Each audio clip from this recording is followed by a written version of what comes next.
Okay. Well, it's a bit after 11:30. Are we ready to start, Peggy? I am ready to start. Let me switch my screens here. Oh, wow, there's everybody.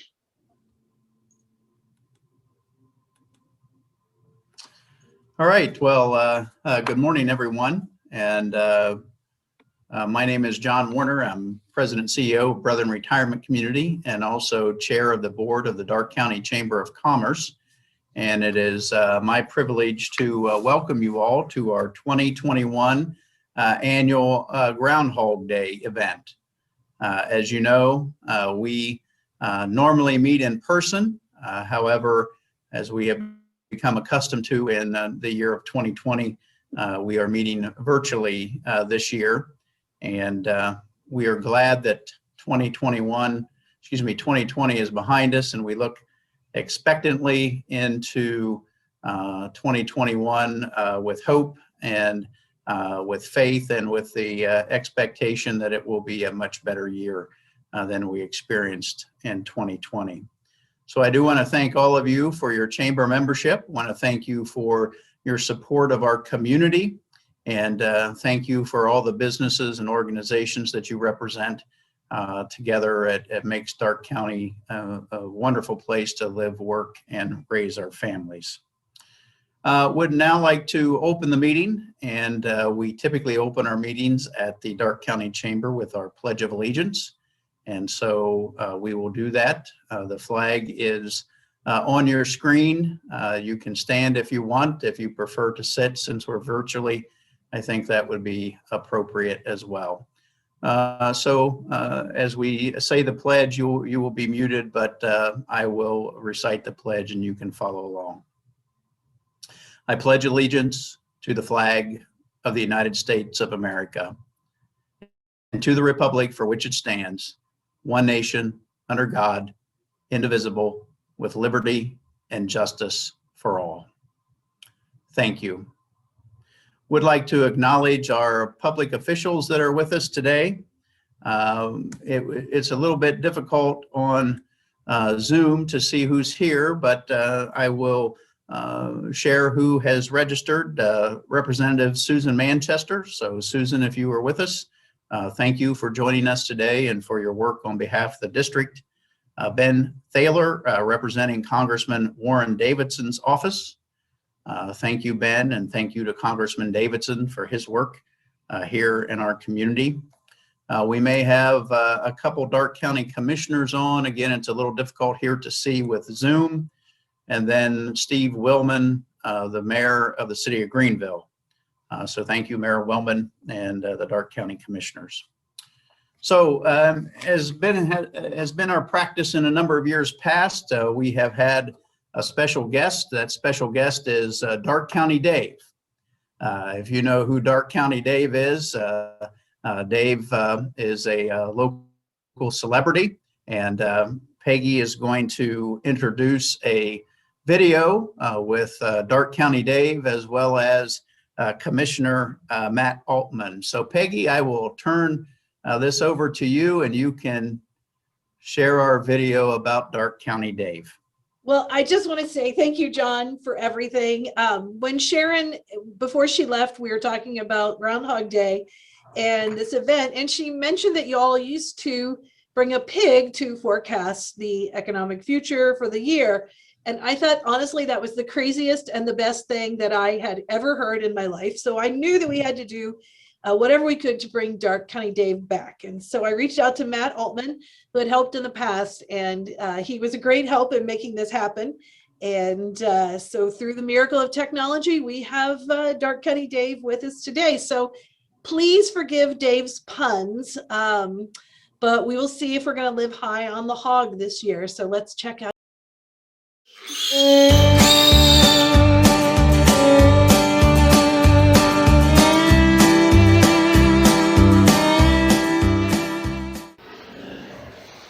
Hi Darke County, my name is Matt Altman. We're happy to welcome back Darke County Dave to help us predict the economic forecast for 2021. It's been hauled wild lately, but hopefully we're headed to better days. Dave wants you to know that there's no surprise that Darke County's diverse business community has risen to the task of handling COVID and its challenges for the past 12 months. He wants to squeal with delight over accomplishments such as a new hospital wing, new small businesses, and a new chamber director. Peggy, we're glad to have you aboard.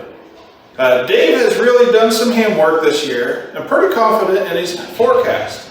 So we'll be bringing home the bacon, or we'll just be pulled pork. He doesn't want to hog the whole program today or bore you to death. So let's see what Dave has to say. And for the rest of Darke County, if you noticed it may sound weird, or look weird that I got all this green on, I'm not taking any chances on another 2020. So I wore my lucky tie, my lucky hat, and a green shirt and jacket so we have the best of luck. I'm going to put Dave down to see how we're doing. I'm going to cross my eyes and my toes too. So let's see what Dave has to say. We got our two buildings, a good and a bad. So let's see what Dave has to say. Come on, Dave. Go to the right. Go to the right, buddy. Make sure you're going to go, Dave. We're going to have a fantastic year. Thank you for all attending GroundHog Day.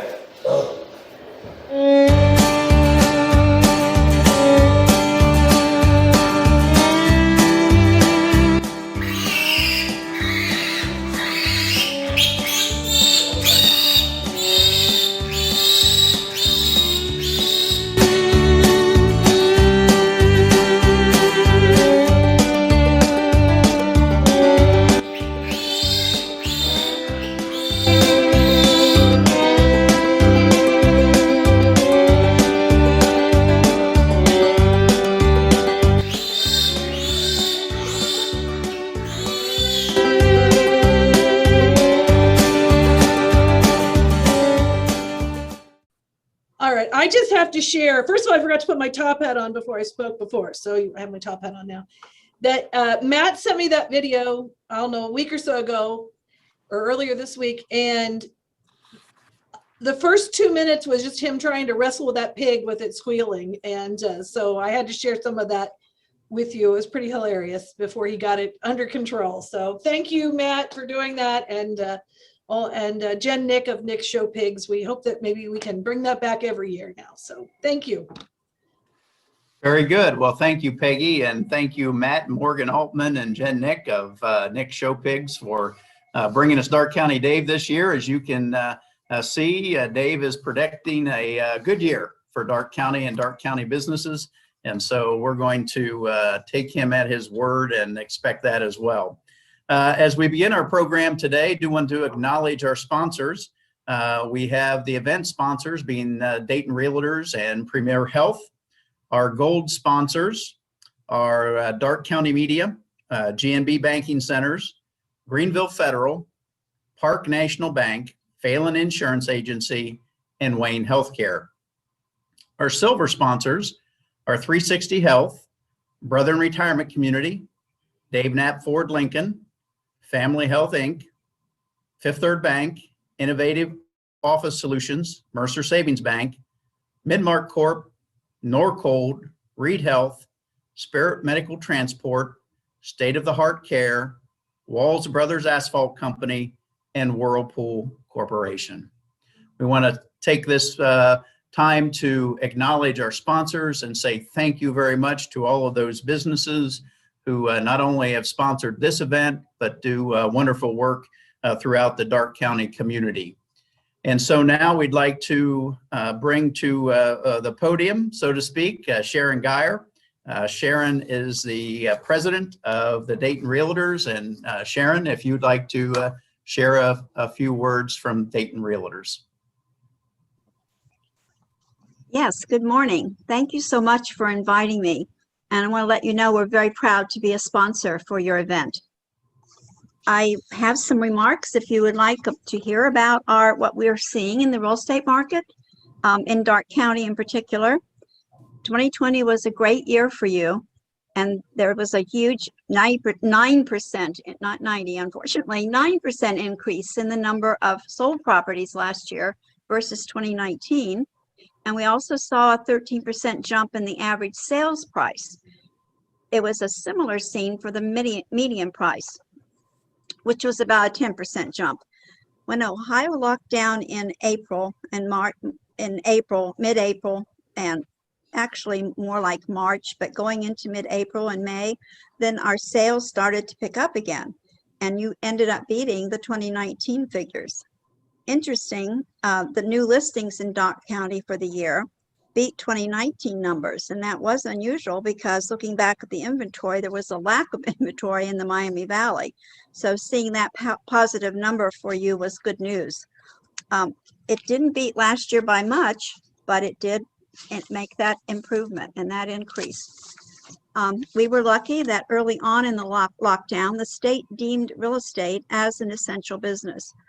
So realtors quickly pivoted on how they approached real estate sales, and in order to keep all the parties very safe. You can go over 2020 in the rest of the Miami, you can go over 2020 in the rest of the Miami Valley. You saw about a 2% increase in rental costs in 2020 compared to 2019. So for instance, a 2-bed rental went from a median price of $682 to $696 a month. So Darke County rentals are still very affordable compared to the national average. Is there something more I can add for you? I think that's pretty good news. Yes, that's great news. So thank you, Sharon. And thank you for that good report. And we'll look forward to hearing you in a little bit, as well as a panelist a little later in the program. And thanks to Dayton Realtors for your sponsorship today. You're quite welcome. Another one of our event sponsors is Premier Health. And I'm not sure, is Diane Ewing on, Peggy? I don't see her. There's a couple of phone numbers that don't have a name. So Diane, if you're there, put something in the chat and we'll unmute you. But I don't believe she's with us. She was having some technical problems this morning. So Okay. Well, it doesn't appear that Diane's on, so we'll move on in the program. But I do want to say thank you to Premier Health for their work in the community and also the sponsorship of today's event. Peggy, do you want to share with the group a little bit about what's happening at the Chamber? sure. Let me get my screen shared back up. I was scrolling through the list to see if Diane was on, and I scrolled through the wrong things. So I apologize for that. Technology, right? So we have a couple of things I want to share with you guys. First of all, weekly updates are coming to your inbox. I hope you're seeing them and on a regular basis. That's just something that we wanted to do to increase the value of emails that you are getting from us and decrease the number of emails possibly that you are getting from us. And we are very excited about seeing that. If you have something you would like to share as a chamber member, please let us know, and we'll do our best to get stuff in there for everybody. Especially big news. We try to watch the newspaper for things like retirements and programs and things that would benefit the whole chamber and community. So, and then on March 19th coming up, we have our agribusiness event. Our speaker there is Dr. Kathann Kress, and she is, I think, going to be an excellent speaker for that. And again, it will be an online event. Can't wait till we get to meet in person. But this is still going to be online. So we will get those registrations, just like you registered for today, out there very soon. And you'll be seeing those. So make sure to attend that. And that's the two big things coming up right now. Thank you, John. Very good. Well, thank you, Peggy, and thanks for all the good work at the Chamber. This is the first big event that Peggy and Kim have put together. And I think they've done a fine job, and they are doing a wonderful job in building on the foundation of our chamber. And so we're looking forward to working with them in 2021 as well. This year's event, we have assembled a panel of local experts to share their views on the outlook of a number of business topics in Darke County. And so today we have Sharon Geier, president of the Dayton Realtors, Jeff Kniese, President and CEO of Greenville Federal, Kent James, President and CEO of GNB Banking Centers, and Todd Durham, Vice President and Trust Officer of Park National Bank. And let me give you a little bit of information from their bios. Sharon Geier has been a licensed realtor since 1986. Throughout the years, Sharon has been and continues to be actively involved in various levels in the real estate industry, serving on and chairing committees at the Dayton REALTORS, serving in numerous leadership positions within the Women's Council of Realtors, both locally and at the state level, serving as a director with Dayton REALTORS as well as the Ohio REALTORS, and of course, serving now as president of the Darke County REALTORS. Sharon believes in the importance of giving back, supporting and serving the real estate community, as well as contributing to the larger community in which realtors make their living. Fun things Sharon loves: time with family and friends, golf, attending concerts, and traveling.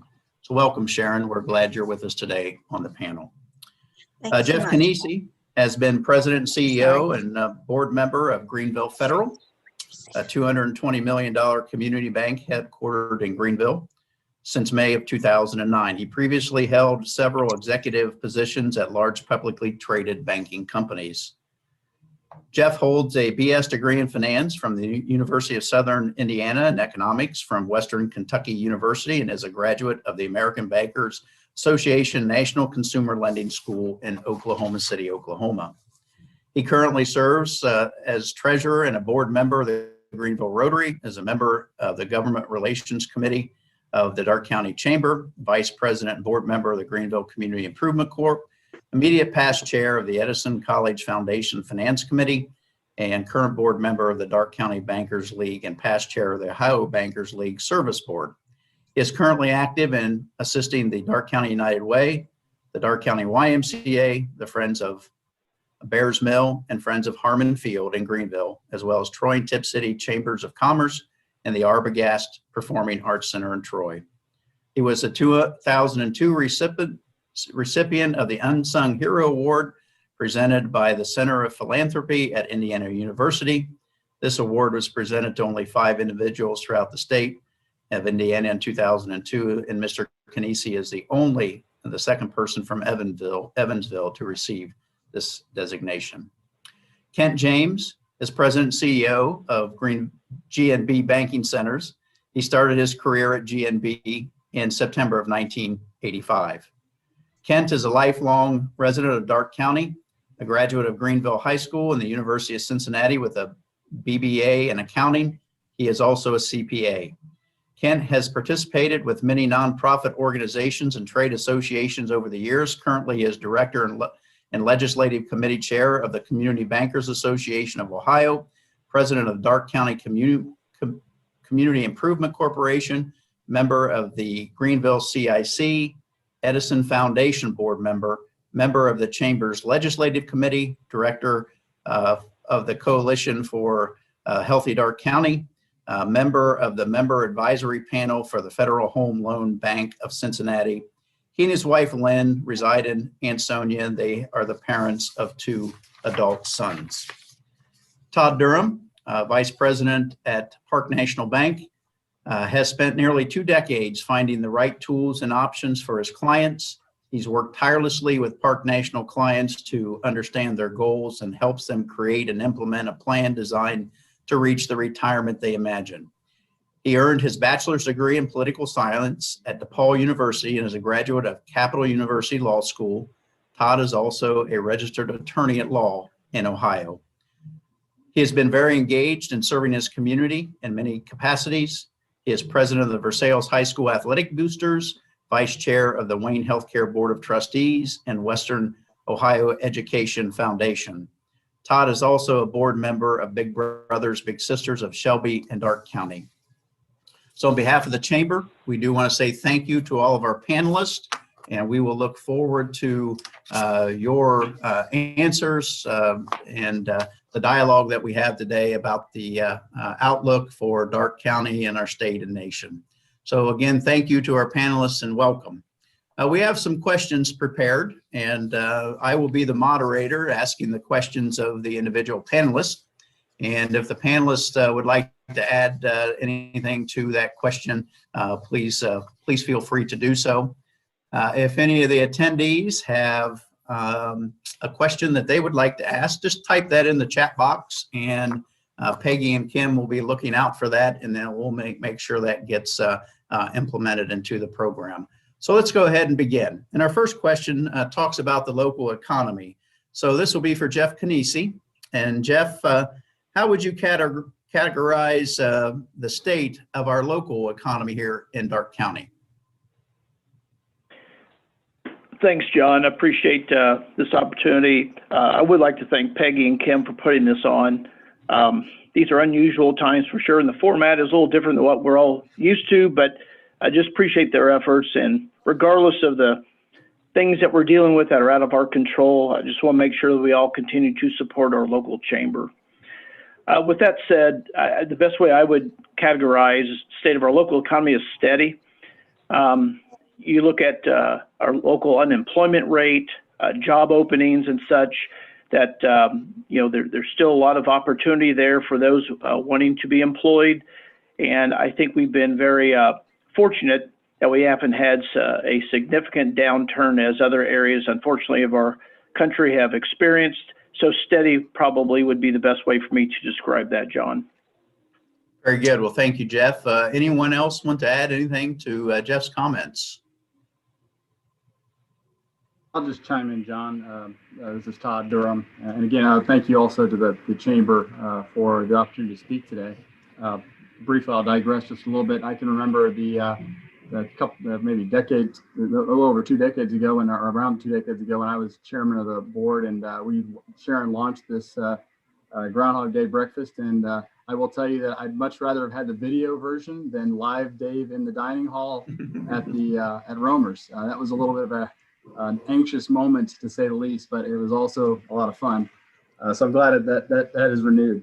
I think my comments are basically similar to Jeff's. I wrote down when I thought about this question, durable. I think we've exhibited that in our county back in 2008 and taking some slings and arrows during the Great Recession. I think we are showing that durability now. Nationally, of course, you read about what the pandemic has done, and that word's going to get exhausted probably today.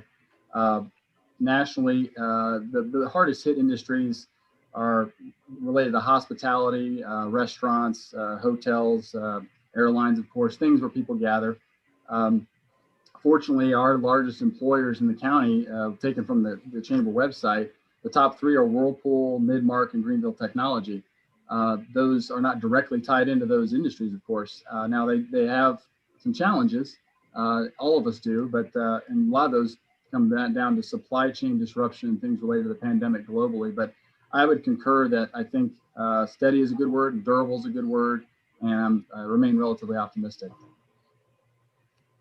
Very good. Thank you, Todd. We'll go ahead and move on to the next question. Kent, would you comment on any state or national factors that you see impacting Darke County? The items I kind of listed here, I think the low interest rate environment certainly has had some influence on things. The stimulus programs that have been offered have certainly provided a great deal of liquidity in the system. According to the banking information I get, I think about all the banks are extremely flush with cash. The unfortunate part is that loan demand is not real strong, and so that cash ends up getting parked in overnight money, which for the bank is difficult, and it's certainly difficult for savers. It kind of overlook the banks, how many people actually use CDs and so forth for their main savings instrument, but those who do have really recognized a huge decrease in their income the last couple of years. I don't see that that's going to go away quickly, but I do think we'll see some changing. I think the trade policies have a huge effect and an indirect effect, whether it's in ag. I think that we all are aware that some of the various tariffs and stuff we've enacted over the years have a detrimental effect on our ag producers, and that's both on the grain and the livestock side. And then I guess one of the things that I look at that can be very impactful for the county, and I think it has to come from the state and national level because it's such a huge investment, but I think rural broadband is very, very important for communities, especially like Darke County. we'd have a great marketing plan. We could advertise for people that work in Columbus, Dayton, Cincinnati, even Indianapolis. That they can live in Darke County and accomplish their job just as easily as they can anyplace else. I think that broadband in the rural areas especially is very, very important. It's pretty much all I really had to say on the state and national level. Well, thank you, Kent.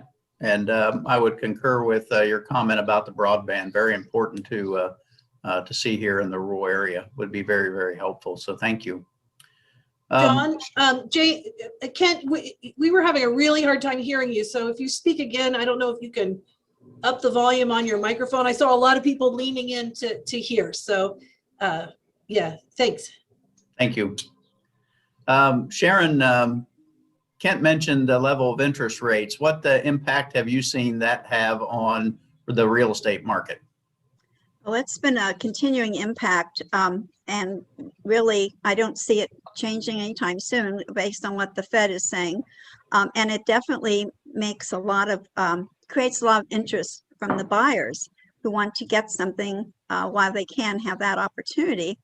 And of course, we have the tight inventory. So it's been a challenging and interesting kind of market we've been dealing with pretty much throughout United States, probably, but specifically here in the Miami Valley. Good, thank you. One of the questions that we had from someone in the audience, what do you see as the main financial stressor in Darke County these days? Jeff, would you comment on that? I would say probably budgets of local governments is if you look at the county, general fund declines and reserve levels being challenged. If I had to pick one main financial stressor in the county, that would probably be it, because of tax revenues that have come in quite a bit less than what they have experienced in the past. So there's going to be some tightening of budgets to avoid shortfalls. So that would probably be one area that I think would be a concern. Okay. Any comments from our other panelists? Stressors in Darke County? Looks like Todd might be muted. I see his lips moving, but I don't hear anything. So can you unmute him, Peggy? There I am. Sorry about that. I may have done that to myself. And actually, no, I didn't have much more to add. I was just getting ready for the next question, John. I didn't want to break the momentum, but I did it anyway. So did you have any comment on that, Todd, or not? No, it's fine. Please. Okay, very good. While we're both Kent and Todd are downtown businesses, have you seen any impact to date on the closing of the KitchenAid experience in downtown Greenville? Well, since we share the roof line in the building with that operation, I'll go ahead and address that first. It's like so much in this current environment, it's really difficult to say right now what the impact is, just because retail traffic in general has been so greatly impacted by COVID. I'll start off by saying that they've been Whirlpool and KitchenAid have been a tremendous partner for greater than a decade, probably almost 20 years at that location. They were great tenants. They were tremendous partners in business, and we were really sorry to see them leave. However, I think generally folks that study retail and the business kind of understood the changing customer behavior. I don't know that necessarily reflects on that particular operation.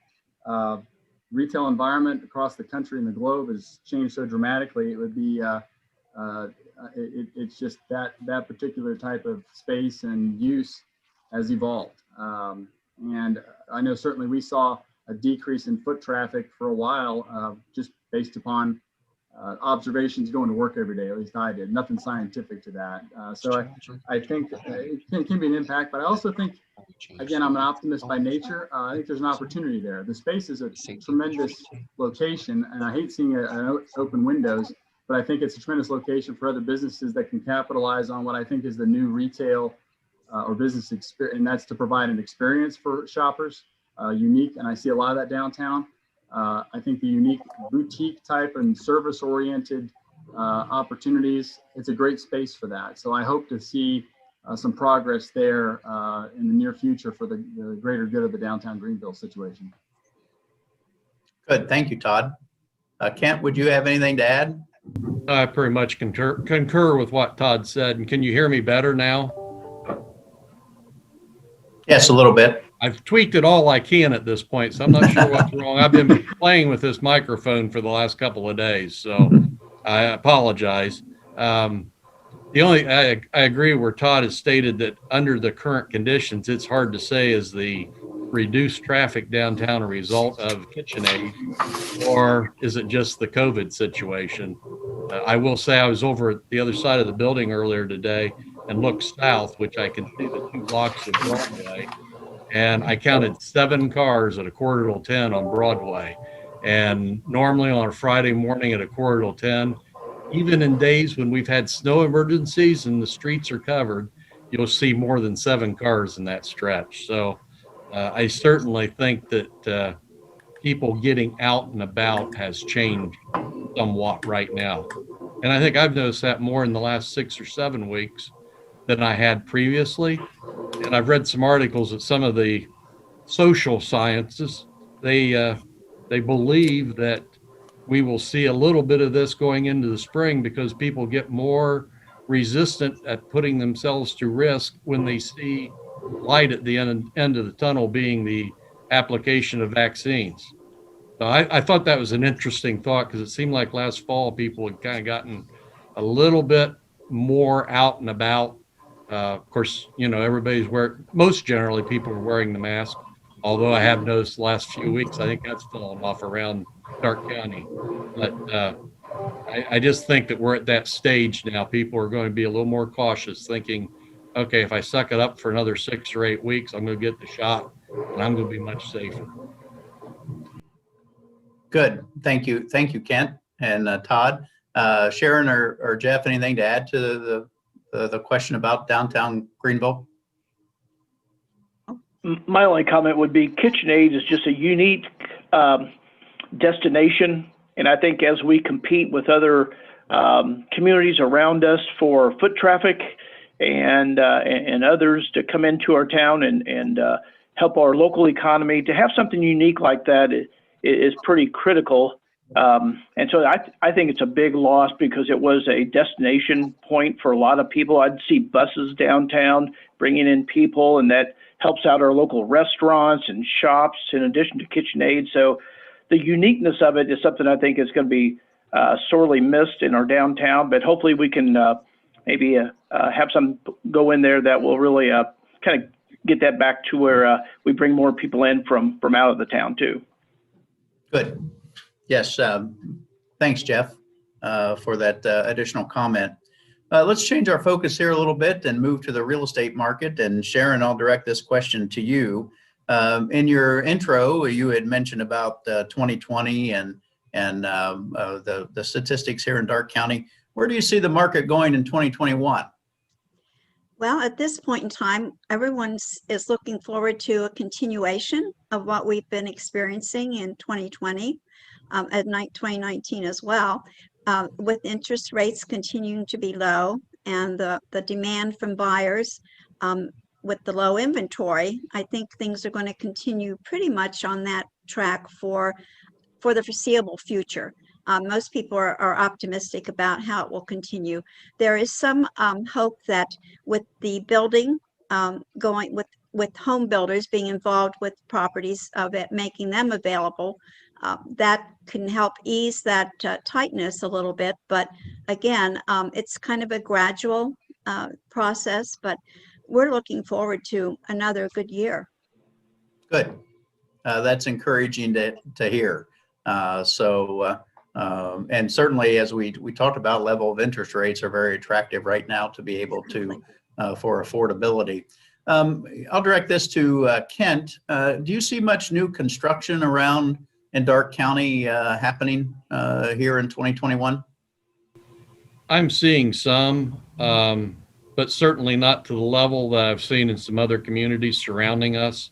I think that there's been a couple of markets, especially in Miami County, that have seen what I consider outrageous amounts of growth with new building. But Darke County, it's kind of sparse. We don't have too many plats of 30 or 40 homes going up.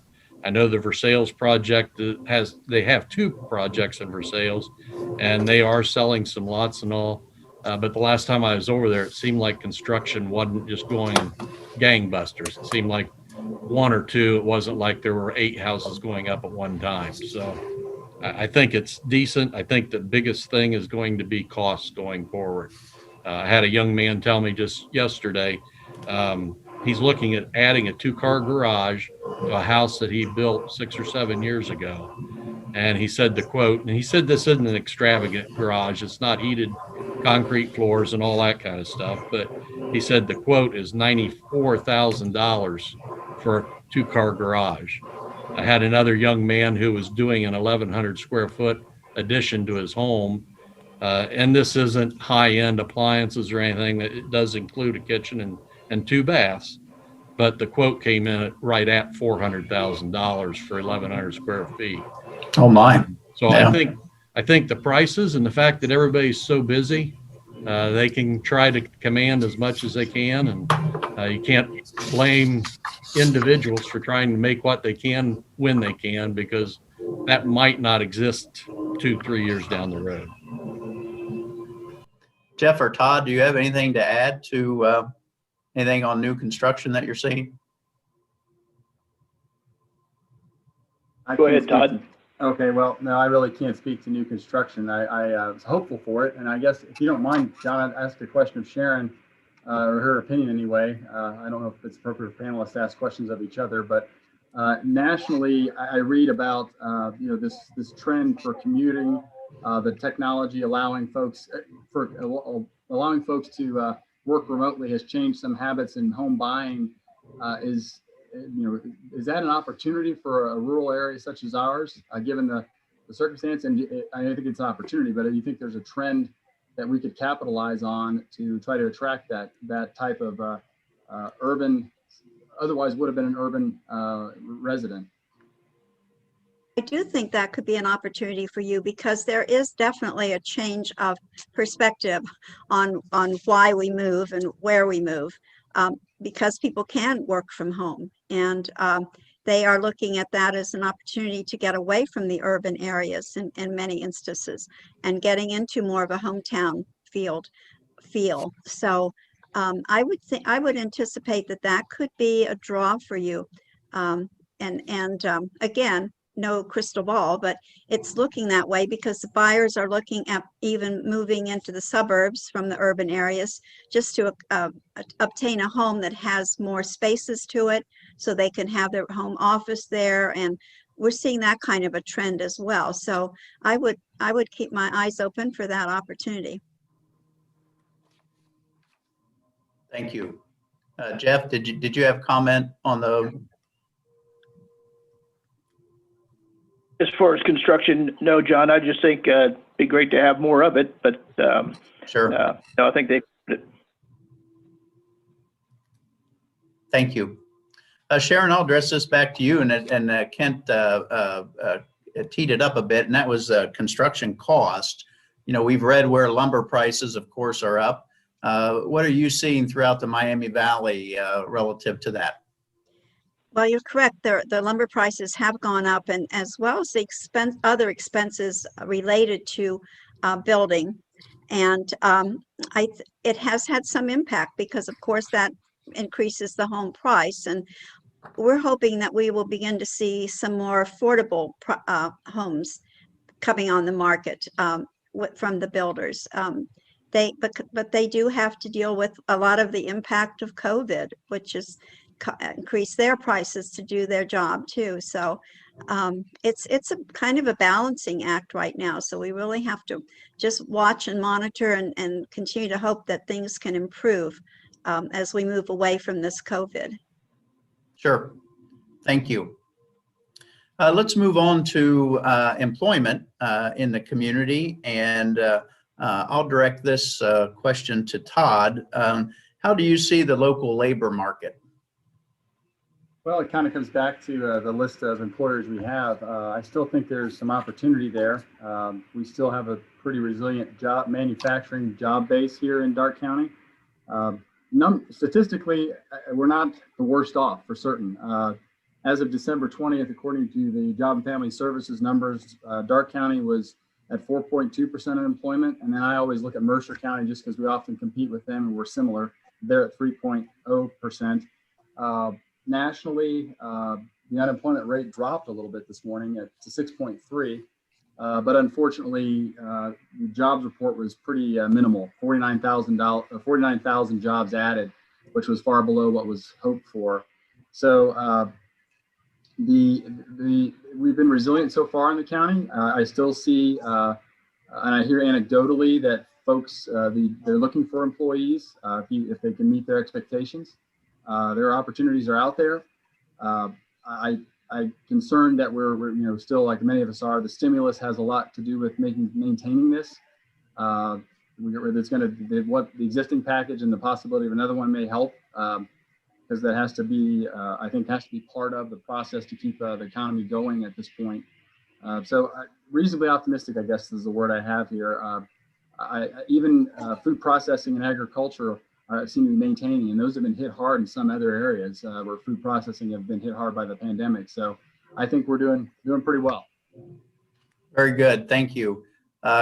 Kent, in the customers that you talk to, are folks hiring, and are they able to find people to fill those jobs? They would like to hire. They're having lack of ability to find adequate staff. Of course, they always use the term trained staff, but I think what Todd pointed out, being at a 4.2% unemployment rate, speaks for itself. And I don't want to get political, but I have a friend that his business relies on minimum wage employees. That's the way the model works for that particular business to operate. And back last spring and summer, he was having a hard time getting people to come back to work because they were making so much money on their unemployment.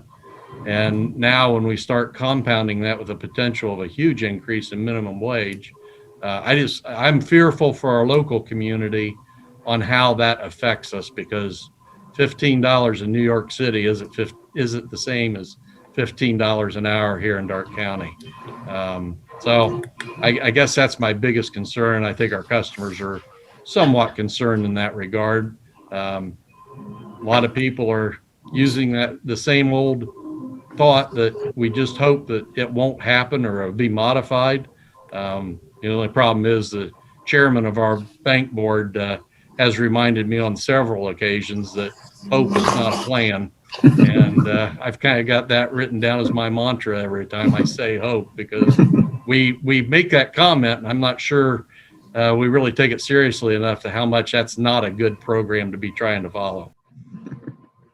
Thank you, Kent. Jeff, do you have anything to add about the local labor market? I think there's several jobs out there. Everybody's trying to hire. It's a real challenge, I believe, to get we talk about the qualified person. Nationally, the jobs report came out today, the January jobs report, and it was pretty weak.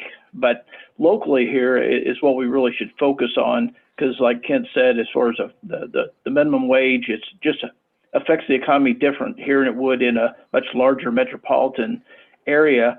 The one thing, though, I think that it's new within the last couple of years is called ghosting, and where people apply for a position, then they never show up.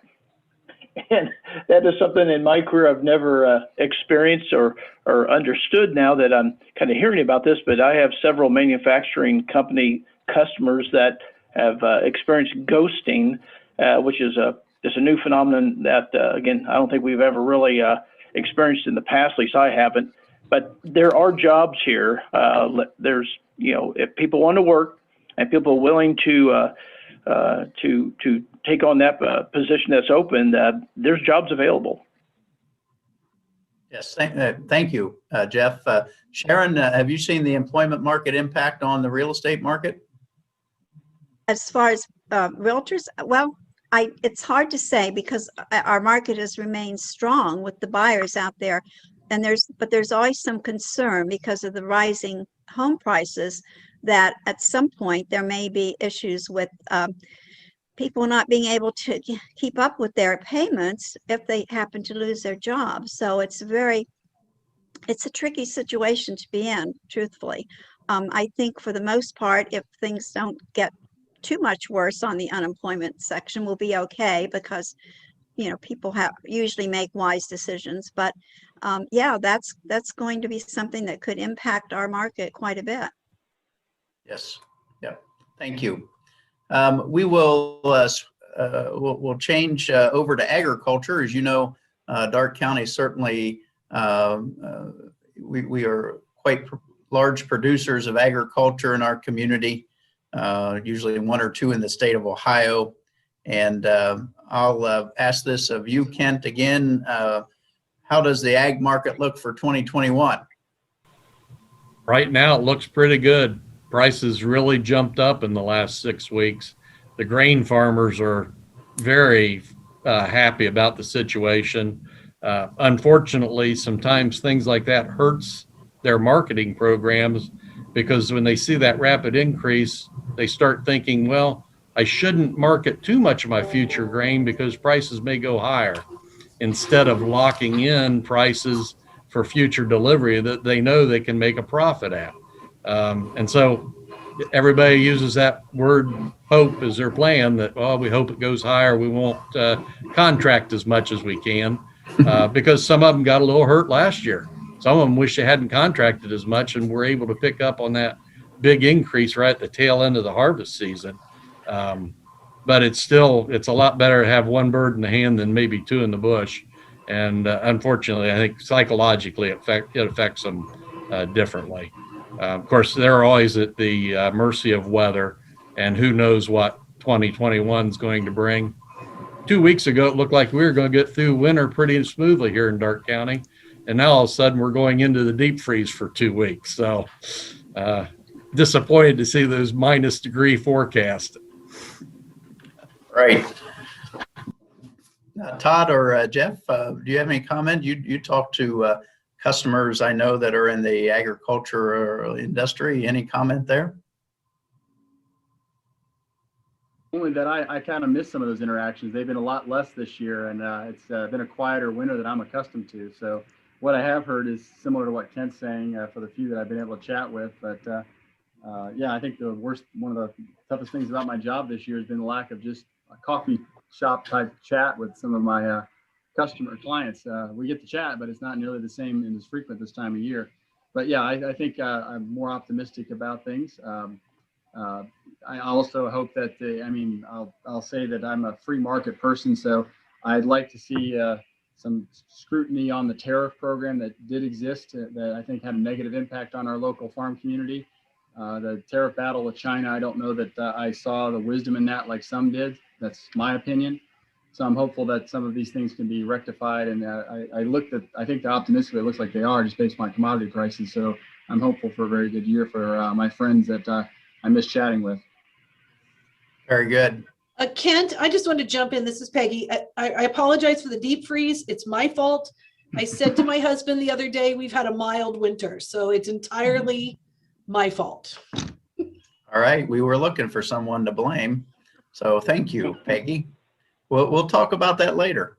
So we'll move on now to investing in interest rates and talk a little bit about that. So Todd, this is probably directed to you. What attributed to the market rise in 2020? Oh, I knew I was going to get to carry the mantle on this more than I probably should. That's what I spend most of my time dealing with. Well, the factors in talking with my portfolio managers as well, because I'm not the expert on this. I rely on a lot of smarter people than myself to get information on this area. Government stimulus had a lot to do with it. It led to some more individual spending. It led to accelerating trends in technology, which many of you who follow the overall S&P 500 know that it was driven largely by the tech stocks were the big gainers on that. It pushed those companies themselves to find new markets and to really push even further on advances. And then low interest rates. Low interest rates do a couple different things for investors. For some, it provides cheap money and capital to invest. For others, and I'm more leery of these folks that come through my door. It drives folks to seek yield in other areas, and it may be beyond what they should be doing in terms of risk tolerance. So I think interest rates and government stimulus drove the market to a large extent last year. Any other panelists care to comment on that? So where do you see it going in 2021? You're Well, carrying the mantle, Todd. So yeah. We don't do a lot of institutional forecasting per se in our group, but we're generally positive on the markets as we continue to come out of this pandemic lockdown and the measures that bring us out of that. Certainly, the vaccine and the herd immunity has a lot to do with where we can go. We're expecting positive but a volatile movement in the market, stock markets, as earning releases come out and give us an idea. And this has been the last 2 weeks. The earnings are coming out. Give us an idea of how companies have managed their balance sheets during this past year. Some forecasting being done as well. The income yields on the bond market will probably remain challenged by the Fed's commitment to low rates until 2022 at the earliest. That'll continue.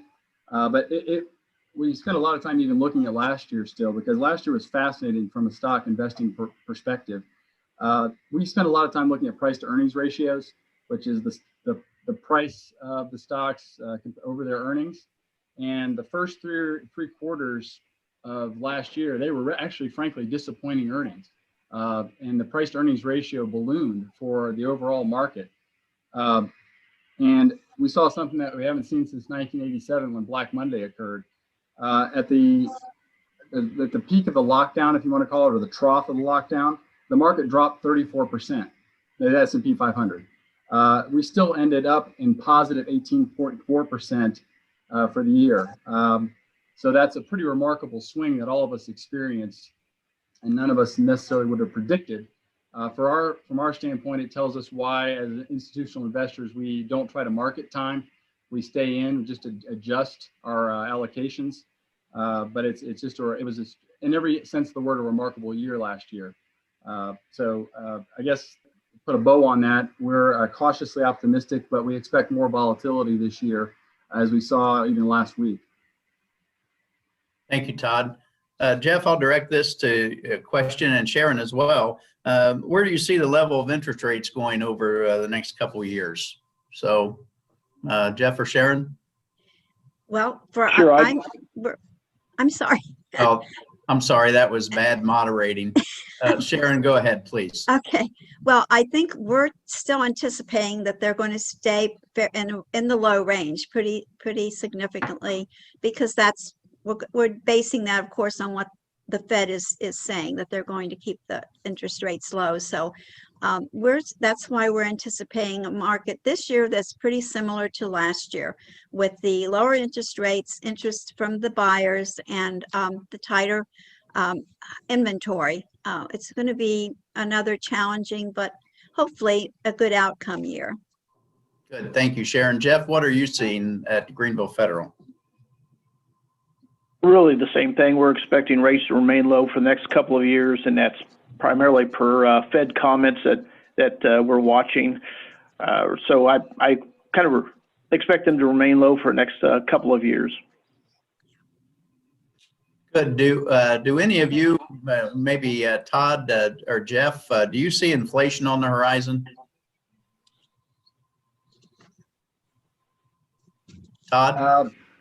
Yeah, recent history suggests that it's probably not the risk that it may perceive when you think of all that stimulus money going into the economy. And when I say recent history, I look back at 2008, because that was the warning cry that was pretty popular coming off of the stimulus programs that came in to try to, or the Fed's maneuvers in 2008 to come out of the Great Recession. There's the potential there, certainly. But most of the stimulus money that the indications we have so far, that a lot of the individual stimulus has been used to pay down some debt and boost some savings. At least the numbers show that way. And that doesn't really move the inflation needle dramatically. The more robust the economy recovery happens, they think there's the opportunity that buildup could lead to inflation, that buildup of economic security that may occur. And I will say that inflation is a good thing if kept in line. No, deflation is the worst, where if you're a consumer and we're in a deflationary economy and you know that most likely the item you need is going to go down in price, you're not going to buy, and that's going to slow us down. So inflation is something we need. But I also think that there's a lot of powder in the magazine for the Fed to monitor and keep that in check in the coming years. Yep. Thank you. Jeff, any comment on inflation that you're seeing? Well, it's interesting. We've been talking about inflation now for a number of years, and everybody kept waiting, and it just hasn't happened for whatever reason. But it's been on the discussion for, golly, probably like Todd said, since late 2008-9, and so it is within proper checks and balances. It makes sense, but it just hasn't really happened as was anticipated a few years ago. Yes, thank you. Well, we are getting close to the hour, and so we're going to ask just a couple more questions here of our panelists, and then we'll wrap things up. However, if any of our attendees have a question, please put that in the chat box that you would like to ask specifically, and then Peggy will retrieve that and we'll make sure we get that asked before we conclude today. So one of the questions we received from one of the attendees is, do you see COVID lifting sooner than later in 2021?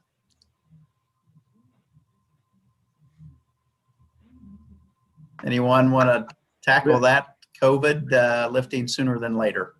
We have a physician on the in the audience that could step in. I would, as an optimistic person, with the vaccines getting out there and the herd immunity improving, I think it will lift sooner than later.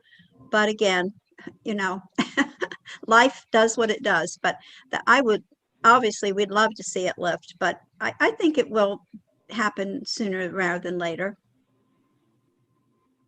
Certainly with the vaccine and some of the Right. other things we're seeing, I think Right. we're hopeful the vaccine is a tool to help us mitigate the ongoing risk of COVID. So Right. anyone else comment? Okay. I just Go ahead. feel, based on the governor's speech yesterday, it seems like the rollout of the vaccine is much slower than they anticipated at the beginning of the year. I hope that ramps up in the coming weeks, but I'm kind of the mind summer to early fall, because I'm also hearing an awful resistance of those who are eligible not being willing to take the vaccine.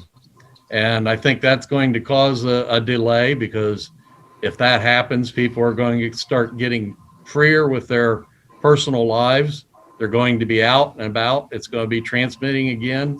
And potentially we could see a little flare up come late spring, early summer. So I'm no medical expert, but I've been listening to the governor pretty religiously for the last 9 months. And he just didn't seem to be real positive about being able to get this supply chain changed. He thinks they have the system in place here, but it doesn't matter how many people you have to administer the vaccine. If it's not available, you can't do anything. Thank you, Kent. Anyone else a comment on the COVID risk? John, just one quick comment. It's interesting. I talked to a doctor customer of mine just yesterday, and it was interesting. At this point in time, or last several months, typically seen quite a few people in their office for the flu. And I said, well, how many of you had this time? He said, 0. Like, really? And I said, well, I'd see if it's not the flu, it could be, some other type of ailment. And I guess the reason is, at least many people are wearing masks, washing hands, social distancing. So I guess one positive is that the the flu that they typically see in the doctor's offices is almost non-existent this year, which is kind of interesting. But so that's try to spin everything as positively as possible. And this COVID thing is something that none of us could have predicted, and I'm sure none of us have really experienced in our careers a pandemic like this. But I hope it doesn't happen for another 100 years or plus. Yes, we're right there with you, and that we get this one behind us. So I'll ask this last question, and as it approaches Super Bowl weekend, it may be the most important question of our panelists today. And so we'll start with Sharon. Who do you think will win the Super Bowl? Well, I'd like to see the Buccaneers win, but seems like listening to people talk, the money is on the other team, on the Chiefs. So I'm going to watch and see some of the commercials. Very good. Yep. Those are always good.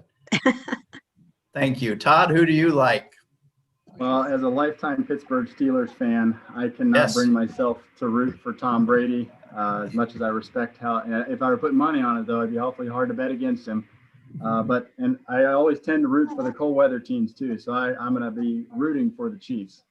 Very good. Kent, how about you? I don't really have a pick. I'm just hoping the food's good and the beverages are cold. All right. Well, very good. And then Jeff, how about you? Oh my gosh, I hate to admit this, but as a lifelong Miami Dolphins fan, I've had zero to cheer about for seems like forever. So I'll stick with the AFC, I guess. It doesn't really matter. I'm kind of like Ken. If the beverages are available and the food's good, I'm good too. Very good. Well, according to Investopedia, the Super Bowl stock market indicator says that if the AFC wins, it foretells a decline in the stock market. If the NFC wins, it will means the stock market will rise in the coming year, a bull market. But then the last thing that it says here is, as a means of predicting the stock market, the Super Bowl indicator is completely irrelevant. So there you go. Thank you to all of our panelists. They did an excellent job. Let's give them a round of applause virtually. Certainly, they answered our questions and gave us a good, broad base of outlook on Darke County and the state and national events too. So well done, panelists. Thank you very much, not only for being with us today, but for your sponsorship as well. We have our event sponsor, Premier Health. Diane Ewing was able to make the program. So Diane, welcome. We would like to hear from you as an event sponsor. So it's good to see you. Well, good to see everyone, and I apologize. We were having a little computer problems here. I walked in or got into the meeting when we were mentioning broadband, and apparently we were part of that for a few minutes. I think it's kind of appropriate, since it's GroundHog Day, that I'm starting, or we're ending the meeting with an introduction. So y'all just need to stay on, because we're going to keep going like over and over and over. It's GroundHog Day. I saw Ben Thaler was on the call, and Ben is brilliant at doing homework before he makes remarks. So I wanted to follow suit. So I hope no one has said this, but I did learn, and it surprised me, that GroundHog Day actually started in 1886. So I just wanted to point out that the groundhog was around for the Spanish flu pandemic in 1918. So I thought I would kind of pull that together. And of course, it is a time that we're looking for a sign of spring. Unfortunately, on February 2nd, I learned the groundhog predicted 6 more weeks of winter. But I think all of us on this call and elsewhere, literally around the world, are hoping for a kinder and gentler 2021. I would just tell you that Premier, from the very beginning, and I know other healthcare folks on this call would join in this, we had 3 basic goals, and which remain regardless of a pandemic, but particularly in a pandemic: to protect our patients, a lot about protecting our staff in this case, and protecting our communities. And so I would also tell you that one of the silver linings in this last year is the collaboration that has occurred between all the health systems, public health. I saw Doc was on as well. First responders, essential workers has just been something I've just never seen. And so even in a very difficult time, to take that positive out of it, I think that just shows the strength of our community. It's been mentioned about the vaccine. We are very hopeful. And yes, I think Kent might have said about being a little worried people aren't as willing to take it. We're sure hoping that that changes and that increases, that along with the safety measures that we know work, really so we can get back to normalcy in all facets of our life. So with that, I am delighted to virtually see everyone. Can't wait to see everyone in person. And on behalf of Premier Health, wish everyone a very healthy and safe 2021. Thank you. Well, thank you, Diane, and thank you for your sponsorship and Premier's work in our community. Well, the hour has come for us to close our meeting, and I would like to again thank all of our sponsors. We couldn't do this without you. Not only your support of this event, but the support of the Chamber all year in the community. Thank you very much. You're wonderful, and we appreciate that. I want to say thank you to our panelists. You did a great job, and we appreciate you sharing with us today, and thank you again. I want to say thank you to Peggy and Kim, because without them, nothing that the Chamber does gets done. And so well done to both Peggy and Kim, and thank you for that. And to all of our attendees who are here today, you're part of the Chamber, you're part of our community, you're great, and we just appreciate all of you. So thank you. As is our practice, would like to close our meeting with a word of prayer, and then we can move on. And so if you'll just pause with me for a moment as we ask God's blessing upon our departure here together and then on the rest of our day. Father, we're grateful for this time we've had together, albeit virtually, as friends and neighbors and business colleagues here in Darke County. We're mindful of the good work of our Chamber and would ask that you would bless our ongoing efforts to serve our community in this new year. We're thankful for your grace that you provided to all of us during the most difficult year, 2020, and we just ask for your care and your provision and your guidance as we now move into 2021. So we lift up our community, our families, our businesses, our farms, our schools, our healthcare providers, our public officials, law enforcement, our entire community, Lord. And Father, a special prayer for all of those in our community, in the state, nation, world who have been impacted by this awful virus, COVID-19. May your healing hand be upon us. Now, as we depart, may we be a blessing and encouragement to all we meet. I pray this in Jesus' name, our Lord. Amen. Thank you, everyone. Let's make 2021 a great year, and we'll look forward to seeing you soon in person at a Chamber event. Yes. So blessings for the day. Thank you, John. Thank you. Thank you. Excellent job. Thank you. Take care. Goodbye, everyone.